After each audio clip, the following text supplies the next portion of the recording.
네, 현재 시간 2시 10분 지나고 있습니다. 또 현재 상황은 어떤지 또 그 안에서의 특징주와 함께 특징 이슈 다뤄보겠습니다. 이상엽 이사와 함께합니다. 어서 오세요. 네, 안녕하세요. 네, 안녕하십니까. 오늘 세 가지 상황실 같이 알아보겠고요. 여러분 첫 번째부터 바로 들어가 보시죠. 세비캠, 폐배터리의 현 주소는 지금 어떻게 될까요? 뭐 최근 시장에서 가장 핫한 게 사실 폐배터리 주가 아닐까 싶은데 마침 그 친환경이라던가 인프라 감축법 여기에 새내기주라는 열풍까지 네. 성일하이텍의 열풍까지 더해지면서 관련주들이 지금 막 우후죽순으로 거론이 되고 있습니다. 이 시장이 얼마만큼의 규모기에 왜 이 시장에 투자자들은 열광하고 있는 건지 그 현 주소로 한번 알아볼게요.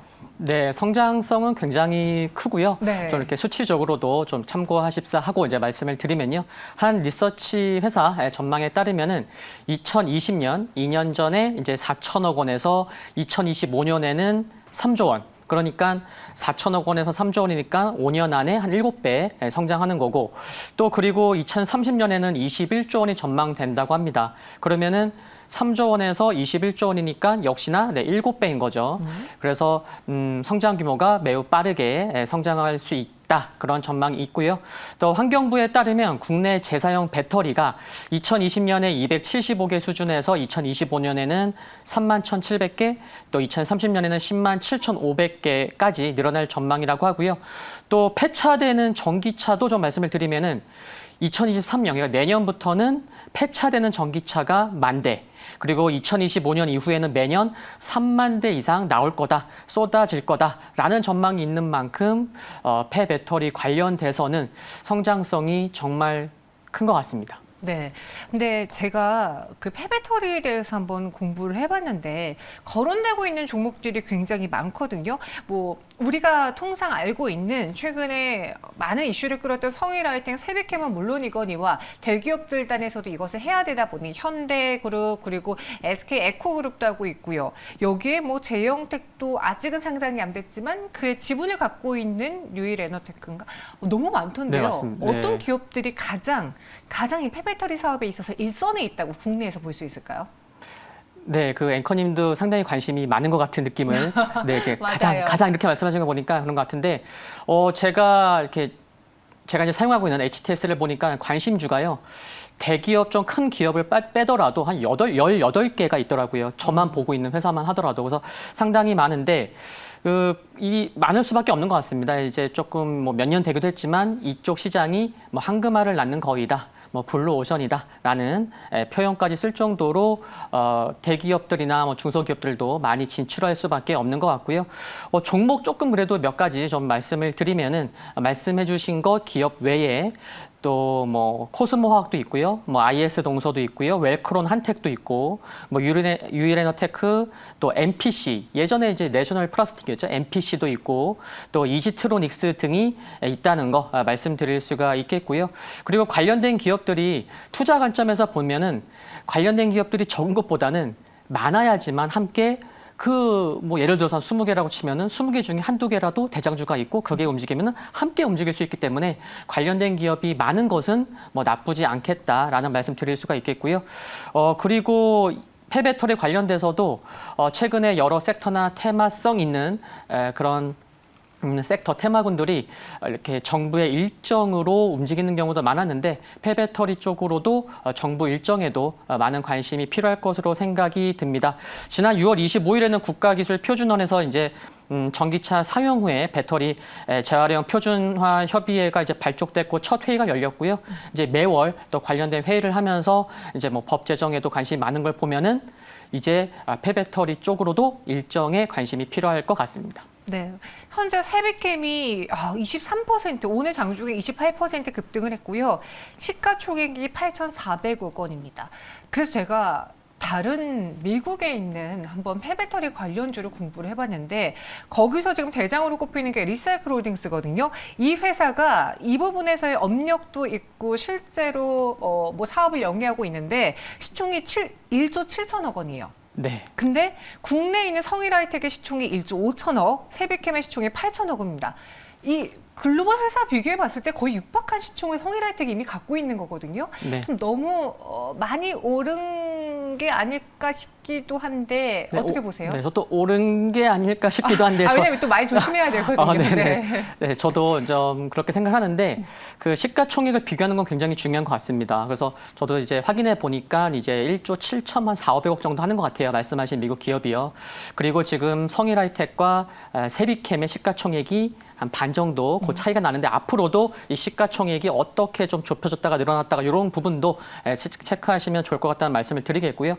그리고 상승 탄력 관점에서 살펴보면 그래도 좀 대장주로서는 시가총액은 가장 크진 않지만 세비캠이 강한데 그 세비캠이 상장한 날이 8월 4일이에요. 근데 아시겠지만 신규 상장주는 이제 상장하고 한 달, 뭐 3개월, 6개월 이제 물량이 해제가 되는 부분이 있습니다. 그래서 9월 4일 날 이제 1개월 되다 보니까 물량이 나오는데 그래서 이제 수치까지 좀 말씀을 드리면은 상장 후 1개월, 3개월, 6개월에 해제되는 그 물량이 이제 각각 10.6%, 27.8%, 34.5% 수준이라고 합니다. 그래서 한 줄 평은 대장주 세비캠이 곧 물량이 해제된다라고 이제 생각을 해봤고요. 그래서 중기적으로는 역시나 지속 관심은 필요하다고 생각하는데 대장주인 종목이 좀 물량 해제가 되는 만큼 단기적으로는 좀 수익 확보도 하시면서 함께 리스크 관리도 해 나가면은 뭐 큰 부담은 없지 않을까라는 말씀 드리고 싶고요.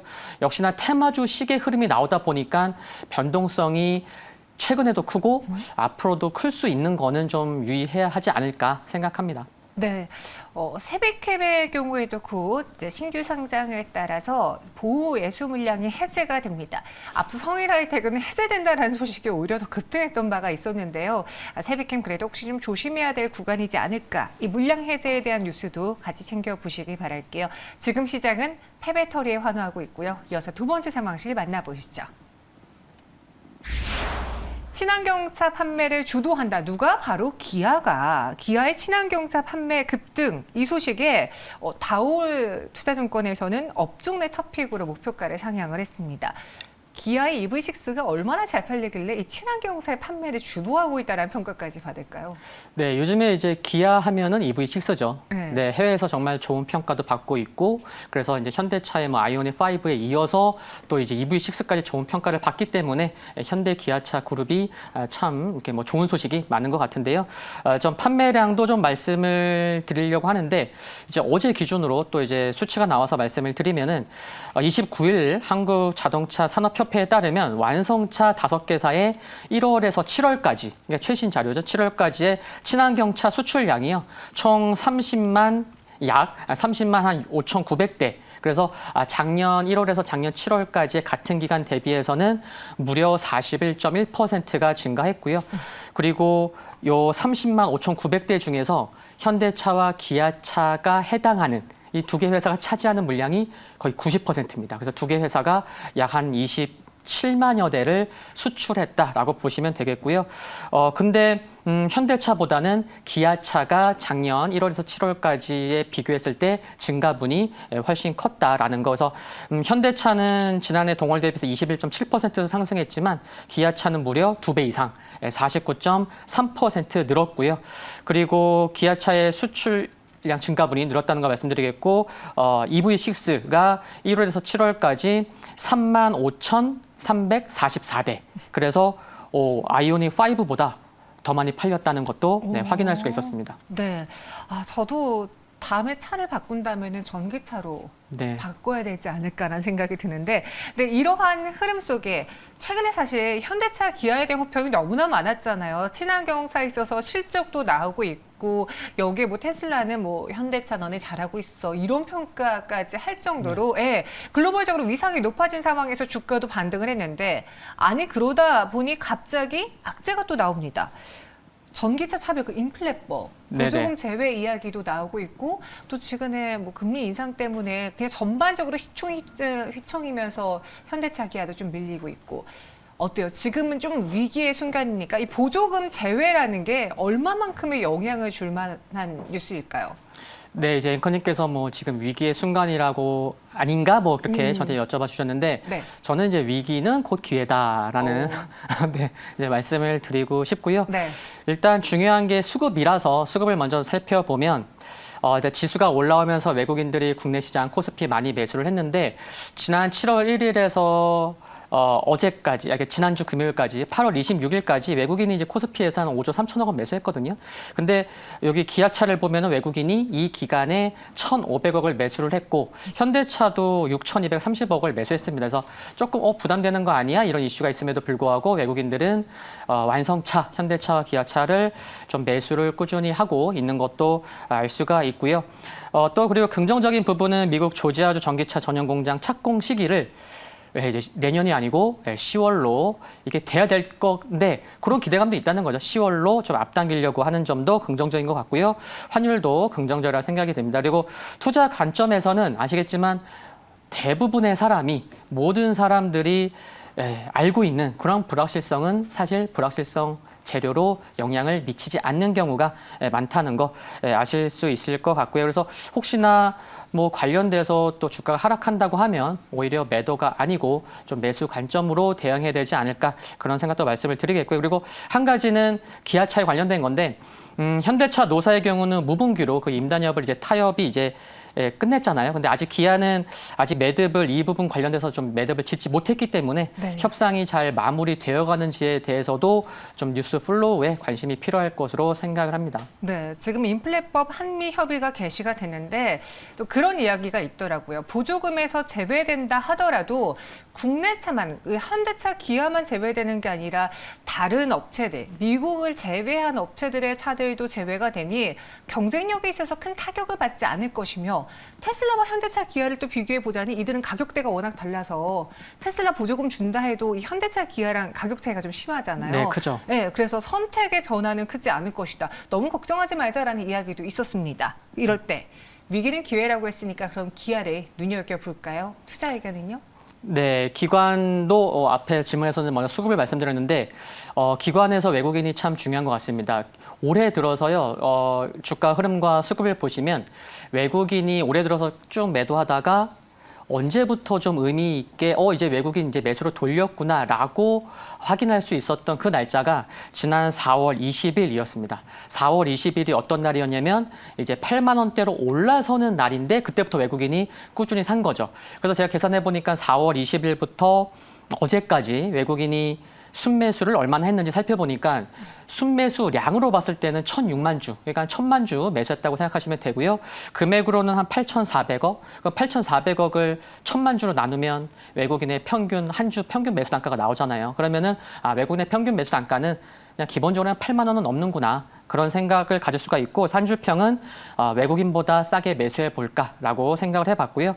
그리고 기아 같은 경우는 기아 베트남 법인이 내일 모레부터 9월 1일부터 판매 가격을 인상을 합니다. 그러면 수익성 개선 기대감도 있다는 거고 그래서 가격 전략까지 말씀드리면 매수는 79,000원 이하, 매도는 86,000원, 손절은 76,000원 제시해 드리겠습니다.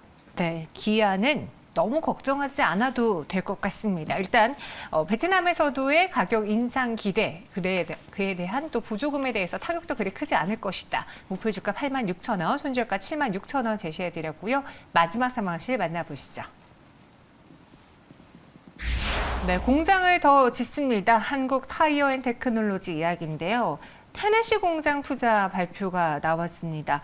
어떤 내용인지 이제 무언가 수요가 좀 늘어나니까 공장을 더 증설하는 거 아니겠습니까? 네, 뭐 준비하는 것도 있고 뭐 여러 가지 그런 계획이 있는 것 같더라고요. 네. 그리고 참 북미는 참 주식 시장만 놓고 봐도 굉장히 핫한 것 같습니다. 화장품 시장도 아시는 분은 계시겠지만 이제 중국은 아니거든요. 북미고요. 엔터도 일본 아니고 이제 북미로 가고 있잖아요. 그리고 뭐 자동차도 그렇고요, 배터리도 그렇고 그 북미에서 이제 공장을 짓는다는 건데 회사도 지금 현재 늘어나고 있는 북미 시장 수요의 중요성을 알고 있는 거고요. 또 그리고 물류 비용 상승을 절감하고자 또 위치 등까지 감안해서 결국 비용 이슈도 감안하고 또 이제 관세 등도까지 이제 고려해서 공장을 짓기로 했다라고 이제 보시면 될 것 같고요. 그리고 올해 하반기부터 2026년 상반기까지 투자 금액이 이제 15억 7,500만 달러 투자를 해서 24년 2년 후 4분기부터 초에 생산 시작해서 26년 1분기에 양산 방침을 결정한 것 같습니다. 네, 한국 타이어앤테크놀로지 현재는 4.79% 상승하고 있습니다. 이번에 실적도 봤을 때 2분기에 실적이 잘 나왔어요. 그런데 3분기에도 이익 개선이 기대가 된다라고 하거든요. 어떤 부분에서의 실적도 우리가 좀 좋게 볼 수 있을까요? 네, 이제 앞에서는 이제 중장기 모멘텀인 이제 공장 증설 관련해서 말씀을 드렸고요. 2분기 실적도 잘 나왔는데 그것도 좀 구체적으로 내용을 살펴보겠습니다. 이제 하반기도 더 기대가 되는데요. 매출은 전년 동기 대비해서 이제 한 13% 증가해서 컨센서스를 8% 상회를 했고요. 2분기 영업이익도 이제 원가 상승에서 좀 개선돼서 컨센서스를 12% 상회했고, 그러니까 매출과 영업이익 그리고 순이익까지 상회를 했는데, 순이익은 물리센터 매각 이익이 있고요. 약 한 1,000억 원 정도, 그리고 환창 영향도 있었고, 그래서 매출, 영업이익, 순이익이 2분기에 모두 상회를 했구나. 그러면서 주가가 좀 올라오고 있다라고 보시면 되겠고요. 3분기 이후에도 기대되는 부분이 있습니다. 이제 원가 부담이 3분기까지는 조금 있을 수는 있겠지만 3분기가 피크일 거고, 원가 부담은 이제 점진적으로 하락할 것으로 전망될 것으로 보고 있기 때문에 수익성이 좋아지겠죠. 그리고 또 이제 완성차 생산 회복에 따라서 이제 새로운 차에는 새로운 타이어가 들어가잖아요. 신차 전용 타이어, 이제 오이어 타이어라고 하는데, 그런 물량도 증가할 거고, 또 이제 고인치 타이어 비중 확대 등이 긍정적이고요. 또 유럽에는 전기차 전용 타이어 브랜드 아이오닌을 출시한 것도 좀 관심 있게 봐야 되지 않나. 그래서 점진적인 상승이 좀 나오고 있는데, 상반기보다는 하반기에 좀 기대감이 있는 거 살펴볼 수 있겠습니다. 네, 한국 타이어앤테크놀로지도 사실 이 타이어가 잘 팔리기 위해서는 자동차 판매량이 늘어나야 되잖아요. 근데 그동안 자동차 생산에 차질을 빚으면서 타이어의 경우도 더 팔 수 있는 거를 좀 못 판 감이 있었습니다. 그런데 이제는 이 발목을 떨쳐내고, 발목을 잡았던 걸 떨쳐내고 갈 수 있을지, 지금 눈여겨봐야 되는 종목인지 한국 타이어앤테크놀로지 마침 호재 나왔으니까 이야기 들어보죠. 네, 타이어 관련돼서 말씀해 주신 것대로 자동차 판매량이 정말 중요합니다. 지난 상반기에 근데 이 부분이 정말 힘들었거든요. 네. 글로벌 판매량 1위였었던 토요타가 작년 상반기 대비해서 얼마 줄었냐면 판매량이 6% 줄었고요. 2위 폭스바겐이 14% 줄었고, 4위 르노 닛산이 17% 감소했습니다. 근데 우리의 그 현대 기아차 그룹은 상대적으로 선전을 했죠. 그래서 작년 상반기 대비해서 5.1%밖에 감소를 안 했죠. 그래서 이제 하반기에는 이제 자동차 판매 생산량 기대감은 있습니다. 근데 기대감이 또 크면 좀 실망도 좀 있을 수 있기 때문에 한 줄 평을 하자면 생산 개선 속도 추이를 살피자라고 이제 생각을 해봤고요. 그래서 이 부분을 살피려고 하면 이제 매월 이제 판매량이 나오기 때문에 그 부분 참고하시면 될 것 같고요. 그리고 수급적인 부분에는 이제 꾸준히 매도했던 외국인이 8월부터 매수 전환을 했습니다. 그래서 기관은 그동안 꾸준히 관심을 갖다가 조금은 매도할 수는 있는데, 외국인이 좀 8월부터 매수로 돌렸다는 부분도 앞으로는 조금 이제 꾸준히 이제 들어오나, 자동차 판매 월 판매량도 좀 살펴보고 그러면서 좀 살펴보시면 좋을 것 같고요. 매수는 37,500원 전후, 매도는 42,000원, 손절 가격은 35,900원 제시해드리겠습니다. 알겠습니다. 한국 타이어앤테크놀로지까지 오늘의 세 가지 상황실 점검해 봤고요. 이상혁 이사와 함께했습니다. 오늘 설명 고맙습니다.